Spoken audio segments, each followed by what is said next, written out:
السلام عليكم حبايبي ومتابعيني في كل مكان، يا رب تكونوا بخير. النهارده هنعمل مع بعض الجبنة الكريمي. طبعا انتوا عارفين الجبنة الكريمي ليها اكتر من طعم، بالجبنة المثلثات او بالجبنة التركي او بطعم الشيدر. هنعمل النهارده بطعم الجبنة المثلثات والجبنة التركي. سهلة جدا وبسيطة، مش مكلفة خالص، غير طبعا لما بتشتريها جاهزة من بره. هنا أنا كنت خلاص خمّرت اللبن، وعملت منه الجبنة القريش، وصفّيت المَيّة بتاعته كمان. بس كانت طرية شوية، يعني مش مصفية المية قوي، يعني فيها جزء من المية بسيط. هنجيب خلاط او ميكسر اللي موجود عندك ومتاح. هنحط جزء من الجبنة القريش، او لو عندك جبنة قريش على فكرة جاهزة، يعني اللي مش عاملاها في البيت، هتاخدي الجبنة القريش وتحطيها برضو في ميكسر او خلاط. هنضيف عليها لو بسلة، هنضيفي عليها نص معلقة ملح، واربع قطع جبنة مثلثات من النوع اللي انت بتحبيه. يعني لو عندك جاهز هتعملي بالجاهز، ما عندكيش انت عارفة الطريقة، اللينك تحت هوريهولك. كمان هتضيفي معلقة زبدة كبيرة كده، و- وبعد كده هنشغل الخلاط عليه لغاية ما الجبنة والزبدة يمتزجوا ببعض كويس جدا. تحسي ان المزيج بقى ناعم كده جوه الخلاط او جوه الميكسر. هنبدأ بقى بعد ما يمتزجوا تبدأي تشغلي الخلاط وتقفليه، تشغليه وتقفليه، زي بالظبط لما بنعمل طريقة المايونيز. طريقة المايونيز بتقفلي وتفتحي الزرار بتاع الخلاط لغاية ما تحسي انه بيتقل معاكي. هنشوف دلوقتي، هنبص نلاقوه تقل شوية معانا. هنضيف عليه قطعة من الكريمة اللي احنا طلعناها من الجبنة القريش. طبعا لما عملنا جبنة القريش طلع على وش الجبنة قطعة كريمة كده حلوة، هناخد نصها دلوقتي ونعمل بيها الجبنة الكريمي. طبعا بتضيف طعم ودسامة للجبنة، وبتبقى زي بالظبط بتاعت اللي بتشتريها من بره من اي هايبر. طبعا الجبن دلوقتي غليت جدا، كل حاجة غليت طبعا. يعني البرطمان 900 جرام من الجبنة دي ب 220 جنيه. تخيلي انت بتجيبي مثلا كيلو لبن، ممكن تعملي منه صنفين من الجبنة دي. هنا بعد ما خلطتها خلاص كده اهو، شايفين زي ما انتم شايفين كده، هي كده خفيفة كمان. هي بعد ما تقعد شوية هتتقل معاكم، وهتبص تلاقيها زي الخارجية بالظبط. هنملى الكاسات بتاعتنا. طبعا هي هتملى برطمان حلو كويس جدا.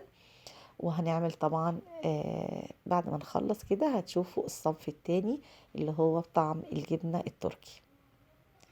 شايفين زي الكريمة كده، طعمها ما اقولكمش كان جميل قد ايه، هيعجبكم جدا. طبعا لازم كل واحدة فينا على قد ما تقدر توفر شوية في البيت، وبحيث تجيب كل اللي نفسها فيها او تدوق كل اللي نفسها فيها، وبامكانيات بسيطة جدا. يعني اللي معاه هياكل واللي معهوش هياكل، بس اهم حاجة الواحدة تعرف الوصفة بالظبط، وهتبصي هتلاقي نفسك بتعملي زي الحاجة بتاعت بره بالظبط. شايفين القوام بتاعها؟ شايفين قوامها؟ ولسه كمان هيتقل بس بعد ما تقعد شوية، بالظبط زي المايونيز. كل ما تقعديه تبصي تلاقيه تقل معاكي. هنا مطرح برضو الجبنة الكريمي دي هنضيف برضو جبنة من الجبنة القريش بتاعتنا. زي ما بقول لكم، لو عايزين تعرفوا الطريقة هنحط لكم اللينك تحت وتتفرجوا عليها، او الفيديو اللي انا عارضه الفيديو ازاي تعملي الجبنه قريش والجبنه والكريمه. وفي فيديو كمان اللي عايز يعرف الجبنه الريكفور. زي ما حطينا جبنه قريش هنضيف اربع قطع من جبنه مثلثات برضو اللي انت بتحبيها.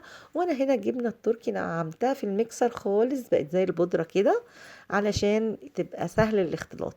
وهنحطها على الجبنة بتاعتنا. وطبعا الكريمة بالمرة كده هنحطها برضو، زي ما بقول لكم بتدي طعم ودسامة ونعومية للجبنة.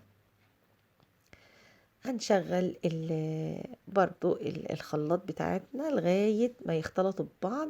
وتبصي انا ما حطيتش طبعا ملح، لان الجبنة التركي حادقة فمش محتاجة ملح.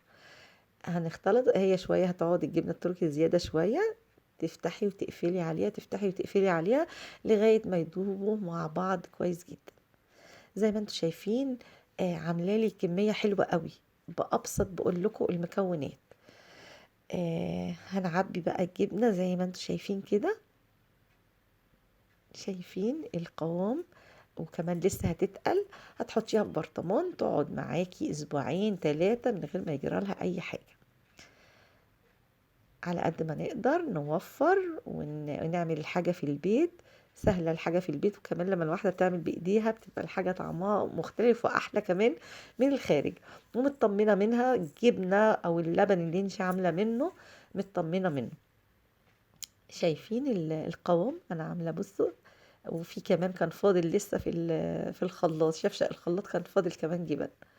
زي ما انتوا شايفين كده اهو القوام كمان تقل معايا.